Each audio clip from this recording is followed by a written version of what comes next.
Welcome to Second Mass, a guild where history is almost always made up. This week, we have a special edition two-part history broadcast. Why, you might ask?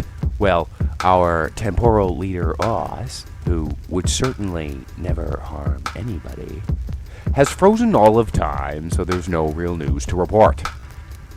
Second Mass was first established in the wilds of Oregon by Oz's several-time great-grandfather, Osmondeus.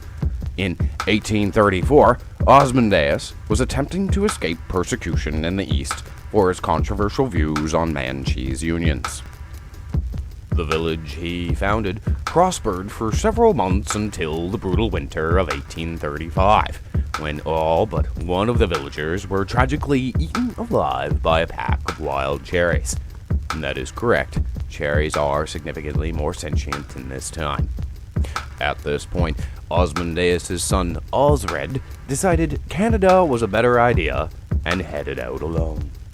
Ozurite journeyed to the Great White North and spent his remaining days searching for the Fountain of Youth, which all experts agree is and has always been in Florida. Despite his attempts to forget his days in Second Mass and the traumatic events therein, the spirit of the land which Osmondeus settled on was a bit clingy and followed his son to the north. It haunted him and everyone who lived near him with undead nightmares of badgers. Ozurite was burned as a witch because of this. The family moved back east to avoid being mocked about how their beloved Ozurite could float in deep water.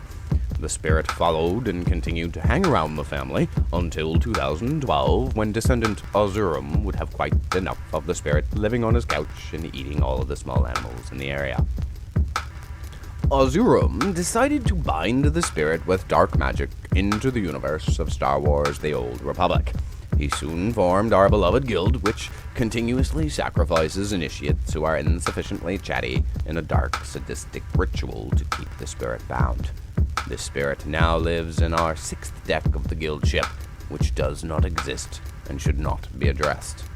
Do not look at the button in the elevator marked 6. It does not exist. In the year 2121, Western civilization as they knew it ended. It had a good run, but nothing lasts forever except the Second Mass Council, which was granted immortality in the year 2017. The spirit sleeps now, having eaten over 3 million socially awkward initiates, and the survivors cling to life on freeze-dried cheese as they re-kill the undead. At least, this is what the seer tells us. It's over 100 years in the future, so she could just be saying this to take advantage of our growing supply of dried food and canned goods. It's a 50-50 chance, really, and I say, why take that chance? Nothing good has ever come from not being prepared. This has been part 1 of the Second Mass History Week, brought to you by the makers of Jedi Archive statues, because archives need statues too, for some reason.